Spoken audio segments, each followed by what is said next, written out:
제가 오늘 오전에 저를 포함해서 5분의 목사님들과의 만남이 있어서 잠깐 나가게 되었습니다. 그때 한 목사님이 이렇게 말해요. 아이고, 요즘 날씨 정말 덥지요. 그러면서 어젯밤에 하나님께서 즉시 응답해 주시는 것을 경험하게 됐다면서 웃는 거였습니다. 그래서 무엇을 그렇게 즉시 하나님이 응답해 주셨습니까? 라고 물어보았더니 그 목사님 집에 어젯밤에 이 더운데 에어컨이 고장 났던가 봐요. 그래가지고 에어컨이 고장나서 너무 더우니까 하나님께 기도하는 것입니다. 하나님, 이 집에 불기둥을 주시는 것이 아니라 제발 구름기둥 좀 보내주세요 라고 기도했더니 금방 하나님이 응답하시기를 안방에 있던 사모님이 부채를 들고 나와서 부채질을 해주시더라는 거예요. 참 그러면서 야, 하나님은 별것도 아닌 것 같지만 이런 거 한마디도 즉각 응답해 주시구나 하고 웃게 되었습니다. 그런데 그 옆에서 그 말을 듣고 있던 한 목사님은 더 한 단계 높으셨어요. 요즘 자기가 용돈이 남아돈다면서 오늘 커피값은 본인이 내겠다는 거였습니다. 그래서 다들 무슨 좋은 일이 있냐고 물었더니 이렇게 말해서 밖에만 나가면 땀이 줄줄줄 나는데 덕분에 내가 사우나 갈 일이 없어져가지고 용돈이 남아서 그런다는 거예요. 그러면서 그 말 끝에 이렇게 말했어요. 우리가 이보다 더 더운 곳 가면 안 되잖아요. 천국 가야죠. 지옥은 더 덥다는데 라고 말입니다. 잠깐 웃다가 그 말이 나오니까 싹 침묵으로 바뀌었어요. 그때 옆에 있던 우리 노예는 한 여자 목사님이 제게 이렇게 말해요. 근데 송 목사님, 아니 목사님은 도무지 목포에 오시더니 얼굴 구경하기가 그렇게 힘드십니까? 왜요? 아니 맨날 교회에만 있고 어디를 꼼짝도 안 하고 나올 생각을 안 하신 것만 같습니다 라고 하는 거였습니다. 제가 웃으면서 이렇게 대답해 줬어요. 교회에서요 제가 은혜 받으려고요. 그러니까 굉장히 심각하게 쳐다보던 그분들에게 제가 한마디 더 해서요. 그리고요 날이 하도 더워서 교회에 나오면 에어컨이 있으니까요 라고 말했어요. 여러분, 오늘 저녁도 우리가 하나님의 은혜의 시원한 바람이 우리에게 불어지고 또 예배당 안에 있으니까 교회 에어컨 바람도 시원하잖아요. 그렇죠? 그런데 무엇보다도 제일 시원한 것은 뭔 줄 아세요? 바로 성전 안에 있는 우리 성도들의 은혜로운 미소가 진짜 시원하거든요. 이 더운 날에도 성도들의 얼굴에 미소를 보면 시원한 바람이 부는 것 같아요. 우리 한번 시원한 미소를 옆 사람에게 더운데 한번 보여주시면 좋겠어요. 시작. 샥. 아들아, 아빠하고 둘이도 한번 싹 얼굴 보고 미소를 보여주세요. 앞에 뒤에도 하시면. 시원해졌어요? 여러분, 우리는 잘 압니다. 위대한 사도요, 또 복음의 전도자요, 교회를 개척한 개척자여서, 그리고 성경을 보면 영적인 거장으로서 모든 신앙인들의 본이 되는 사도 바울을 우리는 다 존경하죠. 하지만 이 사도 바울도 우리와 마찬가지로 연약하고 죄 많은 인간이었다는 사실입니다.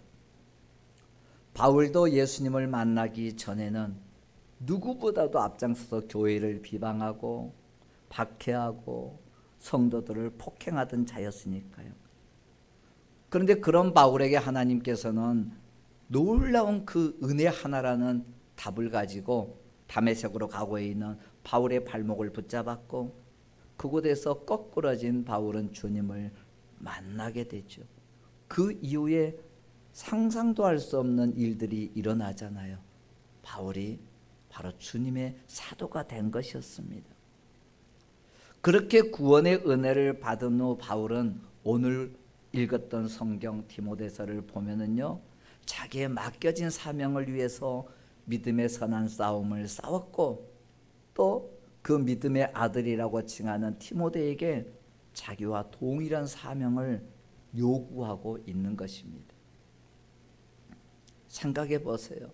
우리가 살아왔던 지난 날들을 한 번쯤 뒤돌아보면은요, 그래, 내가 뭐 잘한 것도 별로 없고 늘 부끄럽게 실수한 것들만 기억이 남에도 불구하고 때로는 그 어떤 일의 결과가 너무나도 긍정적으로 나타나서 내가 왜 그 자리에 있지? 그 사실 자체가 도무지 설명되지 않을 때 한 번씩은 있었지 않겠습니까? 내가 생각한 것보다 훨씬 일이 잘 정리가 돼서 그때 우리 이런 고백들 했을 겁니다. 옆에서 어이구 고생했어, 힘들었지 막 칭찬해 줄 때 이러잖아요. 아니야, 내가 뭐 잘한 거 있어서 된 것이 아니라 정말이지 진짜 은혜로 된 거야 라고 말입니다. 생각해보면 지금 저와 여러분이 신앙생활을 하고 있지만 지금 우리가 무슨 기도를 잘해서, 지금 우리가 성경을 뭐 엄청 연구하고 잘 배우고 다 알아서, 뭐 교회에서 열심히 봉사하고 전도해서 이 자리에 앉아 있는 거 절대 아니잖아요. 그것만큼 우리 스스로 다 압니다. 내가 뭐 잘나서, 내가 무슨 기도 많이 하고 성경을 잘 보고 봉사하고 그래서 하나님이 자녀 삼으셔서 우리를 이 자리에 불러놓았다고 생각하는 사람은 별로 없습니다. 이거 하나만 보더라도 진짜 모든 것이 우리는 전적으로 하나님의 은혜라고 말을 하지 않을래야 않을 수가 없는 것이지. 그렇죠? 하나님의 은혜가 아니면 이 자리에 앉아 예배할 수가 없는 거예요. 그래서 바울은 자기의 변화된 모습을 설명할 수 있는 말 단어 하나를 딱 꼬집었는데 그게 바로 은혜라고 말합니다. 은혜. 이 은혜라고 고백하면서 오늘 본문을 보면 자기의 개인적인 신앙의 고백을 하고 있다는 거예요. 자, 우리 본문 12절을 한번 같이 읽으실까요? 성경을 읽겠습니다. 12절 시작. 나를 능하게 하신 그리스도 예수 우리 주께 내가 감사함은 나를 충성되이 여겨 내게 직분을 맡기심이니. 거기 성경을 보면서 충성되이 여겨, 여기다가 밑줄을 치고 동그라미를 쳐놓으셔야 될 겁니다. 이게 너무 중요한 표현이거든요. 이 충성되이 여겨라는 말은요, 하나님이 바울을 충성된 사람으로 여겨주셨다는 거예요. 그러니까 바울이 무슨 처음부터 충성스러운 사람이었기 때문에 하나님이 그에게 사명을 주고 그에게 무슨 일을 시키고 이 복음 전도자고 교회 개척자고 등등 만든 게 아니라는 거예요. 하나님이 전에는 비방자요, 폭행자요, 박해자요, 교회를 깨부수는 인간이었음에도 불구하고 바울은 그렇게 못난 자기를 그냥 하나님의 은혜로 자기를 봐주셨다라고 고백하는 것입니다. 그러면서 바울은 자신의 과거를 고백하면서 은혜라고 하는데 한번 자신을 숨기거나 속이지 않냐고 그대로 표현하죠. 13절을 한번 보세요. 13절입니다. 시작. 내가 전에는 비방자요, 박해자요, 폭행자였으나 도리어 긍휼을 입은 것은 내가 믿지 아니할 때 알지 못하고 행하였음이라. 바울은 지금 사람들이 다 존경하는 전도자요, 영적인 지도자였음에도 불구하고 자신의 과거를 숨기지 않아요.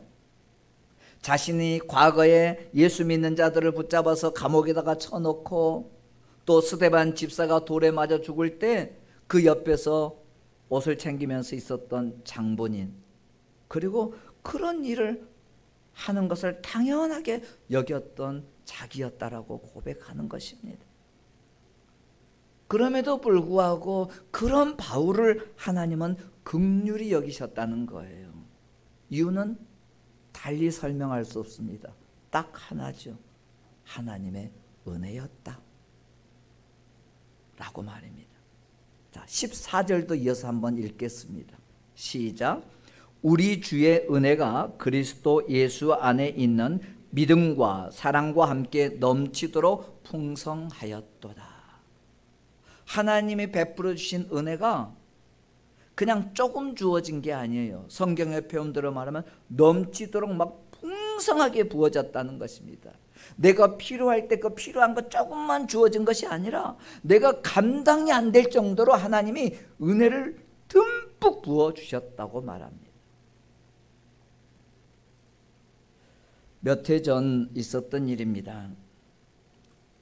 그날도 아무도 찾지 않는 조용한 한밤인데 한 중년의 남자분이 아무도 없는 늦은 시간에 성전에 교회 문을 열고 들어와 앉아 있습니다.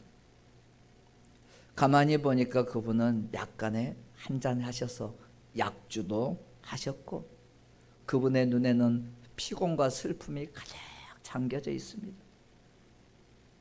그런 모습을 누구에게 보이기 싫어서였는지 아무도 없는 아주 늦은 시간에 조용한 성전에 앉아 있다가 생각지도 않은 제가 있다는 사실을 알고 저를 보자 이렇게 말해요. 목사님, 저를 위해서 기도 좀 해주세요 라고 말합니다.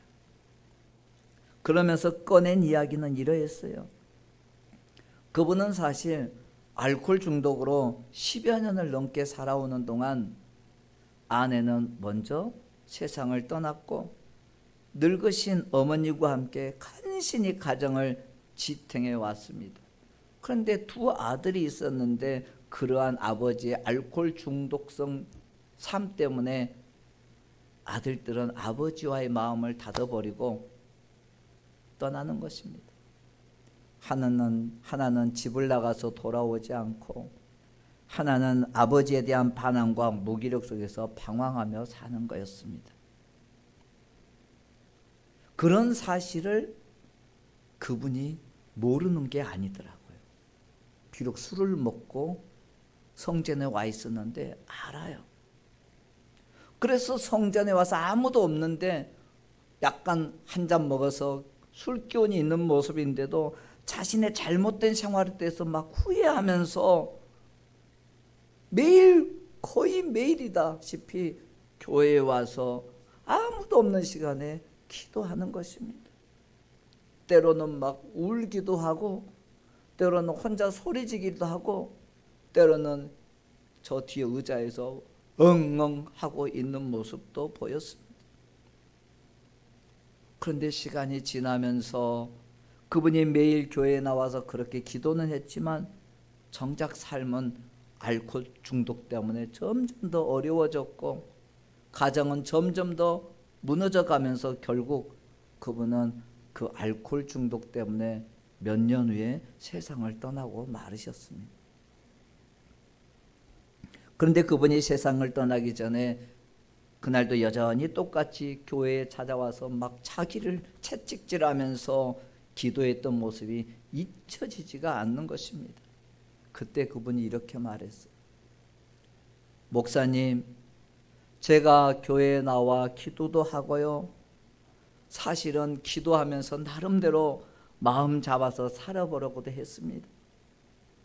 술도 안 먹어보려고요. 몸부림도 쳐봤지만 결국 제가 이겨내지 못하고 지금 또 다 무너진 것만 같습니다.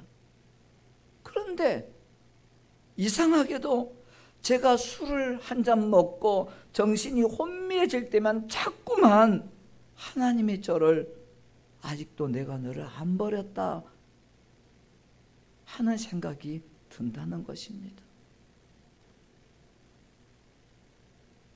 자기가 이겨내지 못하고 해가 뜨고 아침이 되면 삶에 아무 변화도 없고 그런 자기들 보고 사람들은 뒤에서 욕하는 것을 다 안다는 것입니다. 그러면서도 이렇게 말해요. 그래도요, 하나님 생각하면 제가 또 하루가 사라져요 라고 말입니다. 술을 한 잔 먹고 와서 기도하는 그분이 이런 표현을 써요.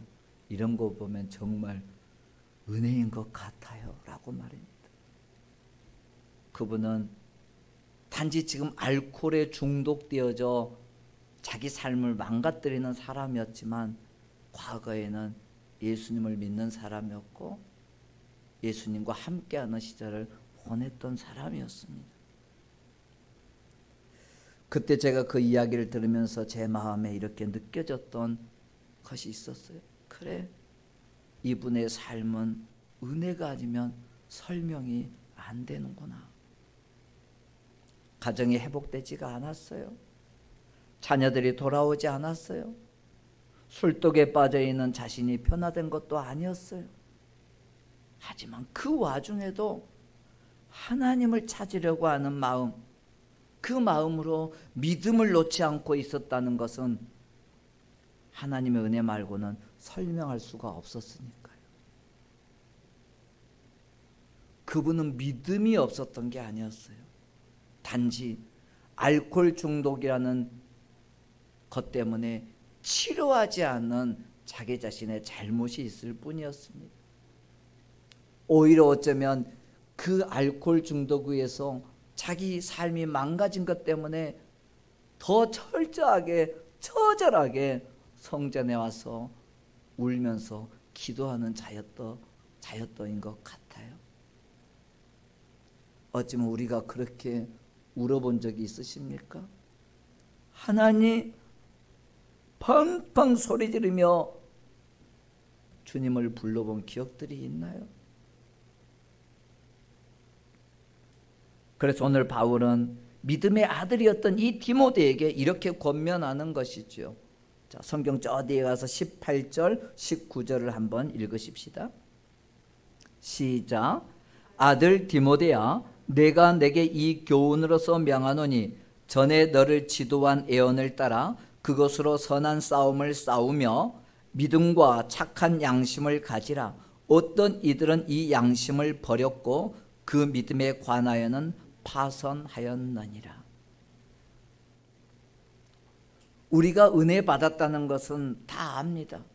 그런데 이 은혜는 단지 감정적인 감동으로 끝나서는 안 돼요. 막 마음이 뭐가 뜨거워졌어요 하고 끝나버리면 아무 의미 없는 것이에요. 그러지 말고 바울은 자기의 믿음의 아들인 디모데에게 너는 믿음을 지키는 싸움을 해야 한다. 그리고 양심을 흐트러뜨리지 않는 그 삶을 살아야 한다. 이것이 바로 은혜를 받은 자의 삶이기 때문이라는 것입니다. 그래서 오늘 저와 여러분 모두 다는 이런 영적인 싸움을 계속 해갈 수밖에 없는 것이 현실인 것입니다. 한 번 은혜 받았다고 내가 은혜 속에 산다고 그것이 영원하지 않아요. 한 번 내 마음에 감정적인 감동이 쏟아졌다고 그것이 영원하지 않아요. 때로는요, 성전 내 문을 열고 나가면서 엉뚱한 길로 빠질 때도 있습니다. 그러니까 우리는 어떤 상황이 되어졌든지 간에 내가 은혜로 하나님의 일을 하고 하나님으로부터 선택받은 하나님의 자녀라면 늘 생각 하나를 해야만 합니다. 내가 지금 이 고난의 시간 속에서 믿음을 지킬 것인가? 아니면 정말 내가 낙심하지 않고 하나님을 신뢰하면서 살아갈 것인가? 늘 생각하며 살아야 하는 것이 우리 성도들의 모습이어야 한다는 거예요. 던져버립니다.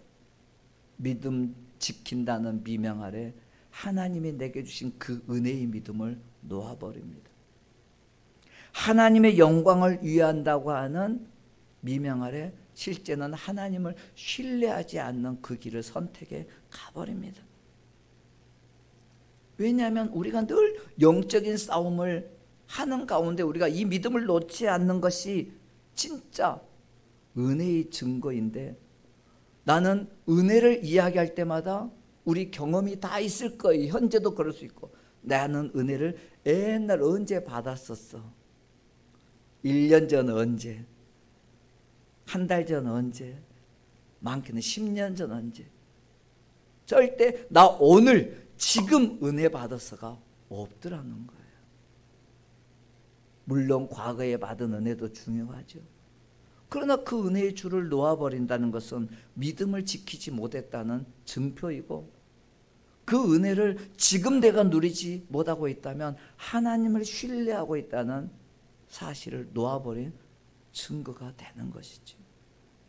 그래서 바울은 이렇게 표현해 놓잖아요. 19절을 보면 어떤 사람들은 믿음과 착한 양심을 버렸고 그 믿음을 파손시켜버렸다는 것입니다. 은혜를 받았다고 하는 사람, 특히 바울은 지금 자기가 하나님의 은혜를 받고 하나님의 거룩한 사역을 하고 있는데 지금 자기의 믿음의 아들인 디모데에게 말하기를 너 보아라. 지금 이 에베소 교회 안에 있는 사람들을 보면 은혜로 하나님의 백성이라고 말하고 있고 하나님의 선민이라고 말하지만 그 사람들을 조목조목 바라보면 어떤 사람들은 사실은 믿음과 선한 양심을 버리고 그 믿음이 파손되어져 버린 모습으로 있다는 거예요. 이런 거 있잖아요. 은혜를 입었음에도 불구하고 버려버리고 떠나는 사람이 있고요. 그 은혜를 입은 것을 잊지 않고 감사함으로 믿음으로 끝까지 함께 가는 이들이 있습니다. 우리는 늘 이 생각을 해야 돼요. 중도폭이라는 것은요, 이 은혜를 잊고 은혜를 버리는 사람이 되는 것입니다. 그래서 우리는 어떻게 살아가야 할까? 늘 하나님이 내게 베푸신 그 넘치는 성경의 표현대로 풍성하게 주셨다고 하는 그 은혜를 기억하면서 내 믿음을 지켜가는 삶이 은혜의 삶이 되는 것이거든요. 그럼에도 불구하고 우리의 삶은요, 설명할 수 없는 일들이 너무 많이 일어납니다. 우리가 다 설명할 수 있으면 얼마나 좋겠습니까? 그런데 도저히 설명할 수 없는 일들이 오늘 하루만도 여러분의 삶 속에 분명히 있었을 겁니다. 실수도 많고요, 실패도 있고요, 어떤 날에는 내가 왜 이렇게까지 살아야 하나 싶을 때도 있을 것입니다. 그렇지 않습니까? 그런데도 분명한 것은 오늘 이 자리에 우리가 있고 오늘 저와 여러분이 이 자리에 믿음을 놓지 않고 와 있고 오늘 그래서 우리가 예배하고 찬송하고 기도하고 있다는 이 사실 하나만이 그래도 하나님의 은혜로 우리가 버티고 있다는 증거이기도 하겠지. 내가 절대 잘해서가 아닙니다. 내가 무엇을 완성시켜서가 아닙니다. 하나님이 그런 은혜를 주셔서 이 자리에 있는 것이에요. 그날 술에 취해 성전에 찾아온 그분은 종종 저를 만나러 오셨습니다. 근데 거의 10번 만나러 오면 8, 9번은 약간 술이 취해서 오셨습니다. 그리고 만나러 오는 시간은 거의 아주 늦은 시간, 때로는 12시, 새벽 2시 이런 시간이었어요. 아무도 없을 때. 그런데 그분은 비록 자신이 술에 취해 알코올 중독이 되어서 치료하지 못하고 있는 것 때문에 누구보다도 자신을 보고 괴로워하면서 하나님을 붙들고 있었다는 사실입니다. 사람들은 그 사람을 다 믿음 없는 사람이라고 말했어요. 그런데 그는 진정 주님 앞에 자기를 내려놓는 은혜를 아는 사람이었던 것 같아요. 그 고백 한마디에서요. 이래도 하나님이 계셔서 내가 또 하루를 살아갑니다. 정말 은혜였습니다. 라고 고백하는 걸 보면 말입니다. 여러분, 오늘 또 우리는 바울처럼 하나님, 주님의 은혜가 넘치도록 풍성했습니다. 제가 죄인 중에 괴수였지만 하나님의 긍휼을 입었습니다. 하나님께서 나 같은 사람을 충성되이 여겨 직분도 맡겨주셨습니다. 그러니 나의 삶은 은혜가 없이는 설명할 수가 없는 삶이다라고 고백해 보십시다. 아멘. 오늘 우리는 이 짧은 디모데서의 말씀을 통해 내 인생은 은혜 없이는 설명할 수 없다라는 고백을 함께 나누고 싶었습니다. 하나님이 바울을 긍휼히 여기시고 충성되다고 여겨서 사용해 주셨던 것처럼 바울만이 아니겠지요. 오늘 저와 여러분도 그 은혜를 베푸시고 계실 것입니다. 바울에게만 내가 너를 충성되다라고 여겨서 사용하시는 것 아니잖아요. 그러므로 오늘 우리가 지금까지 버틸 수 있었던 그 이유도, 지금 내가 믿음을 포기하지 않는 이 이유도, 하루하루를 내가 힘들지만 살아내고 있는 그 힘은 지금 내 어떤 자격이나 내 능력이 아니라 하나님의 은혜라는 것입니다. 그러므로 이제는 이 은혜 기억하면서 그 은혜를 지켜가면서 그 은혜를 전하는 삶을 사는 우리가 되면 좋겠습니다. 다시 한번 생각해 보십시다. 나는 그렇다면 어떻게 살아갈 것인가? 나는 어떻게 은혜를 잊지 아니하고 매일매일 그 하나님의 은혜를 어떻게 내가 붙들며 있을 것인가?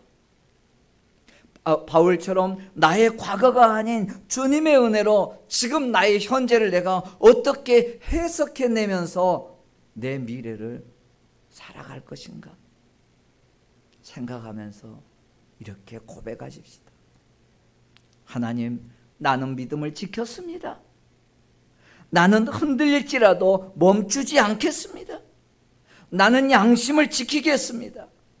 나는 작고 숨은 죄에도 민감하게 반응하겠습니다.